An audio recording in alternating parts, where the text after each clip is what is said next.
జై గురుదేవ్. నా పేరు సుందరనాథ్ బాబు. నేను సిద్ధ ఆయుర్వేద వైద్యుడిని. పెద్దల కాలం నుంచి వంశపారంపరంగా మా వృత్తి వైద్యం చేయడమే. అయితే మాకు పెద్దల నుంచి వచ్చిన సొంత ఫార్ములేషన్స్ కూడా ఉన్నాయి. అయితే మేము నివారణ చేస్తూ ఉన్న వ్యాధులు సాధారణమైనటివి కాదు. అసాధారణంగా హాస్పిటల్ అంటే ఓపీడీ రిజెక్టెడ్ కేసెస్ లాంటివి ఉంటాయి. సో సాధారణంగా ఎన్నో రకాల వ్యాధుల్ని ట్రీట్ చేయడం జరుగుతుంటుంది. ప్రస్తుతం ఒక విషయాన్ని గురించి నేను ప్రస్తావన చేస్తున్నాను. ఆ వ్యాధి ఆస్తమా. దాన్నే అలర్జీ బ్రోంకైటిస్ అంటారు, ఉబ్బసము అంటారు. ఇదంతా కూడా అలర్జీస్కి సంబంధించిన వ్యాధి. ఈ అలర్జీస్ వాతావరణం వల్ల కావచ్చు, తీసుకునే ఆహారం వలన కావచ్చు, ఏళ్ల తరబడి వందల సంవత్సరాలుగా మనం తీసుకునేటువంటి ఆహారం యొక్క లోపం వలన అది వంశపారంపర్యంగా మారి ఉండొచ్చు. మామూలుగా వంశపారంపరమైన వ్యాధులకి ప్రకృతి చికిత్సా విధానాలు కానీ ఆయుర్వేద శాస్త్ర విధానాలు కానీ వ్యతిరేకం. ఎందుకు అలా వ్యతిరేకము అంటే, మనిషికి మాత్రమే వంశపారంపర్యమైనటువంటి వ్యాధులు ఉంటాయా, ప్రకృతిలో ప్రతి ప్రాణికి ఉంటాయా అని చూసినట్లయితే 1-2% మాత్రమే ఇతర ప్రకృతిలో జీవించే జంతువులకు ఉన్నాయి. కానీ మనిషికి చాలా వ్యాధులు పెద్దల నుంచి హెరిడిటరీగా అంటే వంశపారంపర్యంగా వస్తూ ఉన్నాయి. ఈ విధానానికి మేము కాస్త వ్యతిరేకమే, అయినా పూర్తి 100% కాదు. సో ఇప్పుడు నేను చెప్పదలుచుకున్నది ఏదంటే, కోటానుకోట్ల మంది అలర్జీస్తో బాధపడుతున్నారు. అది చర్మ వ్యాధులుగాను ఉన్న అలర్జీసా, లేకపోతే లోపల ఉన్న లంగ్స్లో ఉన్న మికస్ మెమరీకి సంబంధించిన అలర్జీనా అన్నది ముఖ్యం. ఈ వ్యాధిని రెస్పిరేటరీ కంప్లైంట్స్ అంటాం మనం మామూలుగా. దీంట్లో allergic bronchitis, allergic rhinitis, sinusitis ఇలాంటివన్నీ కూడా ఇన్వాల్వ్ అయ్యి ఉంటాయి చాలా రకాలుగా. సో సైనసైటిస్ని సులభంగా బాగు చేయగలుగుతాము. ఏ టెస్టులు అవసరం లేదు, పెద్ద తీవ్రమైనటువంటి ఔషధాలు ఉపయోగించిన అవసరం లేదు. అయితే ఇప్పుడు మనం తీసుకున్నది ఆస్తమా గురించి మాట్లాడదాం. కోటానుకోట్ల మంది ఈ సీజనల్ డిసీజ్ అంటూ ఉంటారు, డస్ట్ వల్ల వచ్చేదంటూ ఉంటారు, స్మెల్స్ వల్ల వచ్చేదంటూ ఉంటారు. ఈ కొన్ని రకాల యాస్బెస్టాస్ ఆ షెడ్స్లో దీర్ఘకాలికంగా వర్క్ చేయడం వల్ల అంటూ ఉంటారు.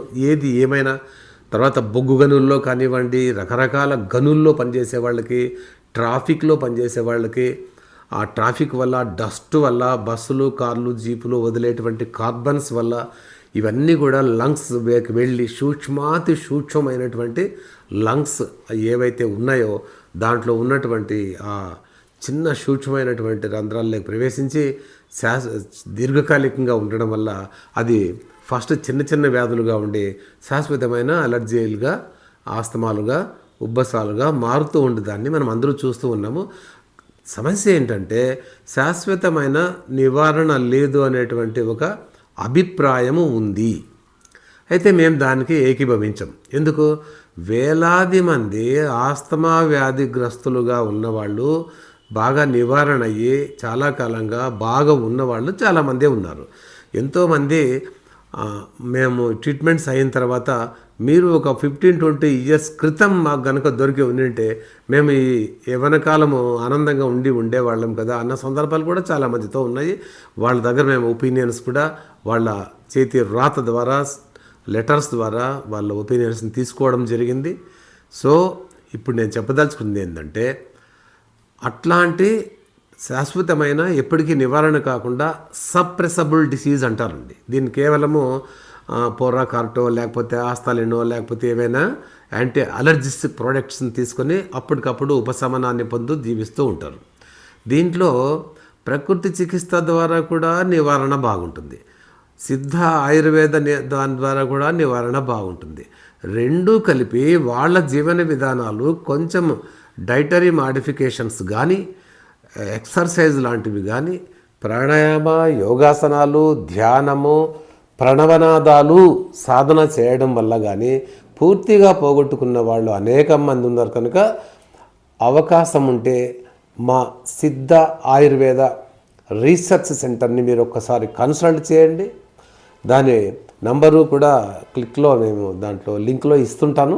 అయితే ప్రస్తుతం నంబర్ చెప్తున్నాను, 9400122748.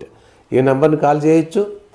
నేను మీకు దాని ద్వారా మీకు ఫోన్లో మాట్లాడిన తర్వాత మీకు లొకేషన్స్ పంపడం ఇవన్నీ కూడా జరుగుతుంది. సో ఇప్పుడు దీనికి మన సోషల్ మీడియాలో కానీ, టీవీల్లో కానీ, లేకపోతే చాలా పుస్తక రాజాలు ఎన్నో ఉన్నాయి. ఆస్మా గురించి మాత్రమే సపరేట్గా పుస్తకాలు ఉన్నాయి. ఎన్నో రకాల మనకు దొరుకుతుంటాయి, టిప్స్ దొరుకుతూ ఉంటాయి. బోలెడు మంది ఎన్ని టిప్స్ ఇచ్చి ఉన్నారు అంటే వందలాది టిప్స్ ఆస్తమా నివారణ గురించి మనం చూస్తూ ఉంటాం. సో అలా కూడా బాగైన వాళ్ళు ఉంటే చాలా సంతోషం అండి, సులభంగా బాగు చేసుకోవచ్చు. ఎవరైతే అలా బాగు కాలేదో వాళ్ళు మమ్మల్ని కాంటాక్ట్ చేయడానికి ఒక చిన్న ప్రయత్నం చేయండి. ఇక ఈ నివారణ కాదు అనేటువంటి భావాన్ని వదిలేయండి. సో దీన్ని ఇలా వదిలేస్తే, లేదు దీర్ఘకాలికంగా కొన్ని రకాల ఔషధాలు తీసుకుంటూ ఉంటే లాంగ్ రన్లో ఏం జరుగుతుంది, అది పూర్తిగా లంగ్స్ డ్యామేజ్ అవ్వడం. ఎందుకంటే దాంట్లో ఉన్న అల్వియోలిస్ ఏవైతే ఉన్నాయో, లక్షలాది అల్వియోలిస్ ఉన్నాయో, దాని యొక్క సైజు నేరో అయ్యి, అంటే స్టెనోసిస్ అయ్యి దాని ఫంక్షన్ దెబ్బతిని చివరకు క్రానిక్ అబ్స్ట్రక్టివ్ పల్మనరీ డిసీజ్ గాను, లంగ్ క్యాన్సర్స్ గాను, లంగ్స్లో ఉన్నటువంటి బ్లాకేజెస్ ఏర్పడి రకరకాల ఇంకా ఎప్పటికీ నివారణ కానటువంటి వ్యాధులు ఏర్పడేటువంటి ప్రమాదం ఉంటుంది. ఈ ఆస్తమా వాళ్ళు చివరి స్టేజ్లో ఈ లంగ్ ప్రాబ్లంతోనే బ్రీతింగ్ తగ్గి, SpO2 లెవెల్స్ అంటే ఆక్సిజన్ లెవెల్స్ తగ్గి, వాటి ఫంక్షన్ తగ్గి పార్షియల్గా అంటే ఒక పక్కన డ్యామేజ్ అవ్వడం జరుగుతుండడం మనం వింటూ ఉన్నాము, చూస్తూ ఉన్నాము. దీంట్లో కొన్ని రకాల సర్జరీలు కూడా జరుగుతూ ఉన్నాయి. ఇవన్నీ ఏమొద్దు, సహజంగా నేచురల్గా సింపుల్గా బాగా కావాలనుకుంటే తప్పకుండా కన్సల్ట్ చేయండి. దీనికి తప్పకుండా మార్గం ఉంటుంది. ఓకే, జై గురుదేవ్.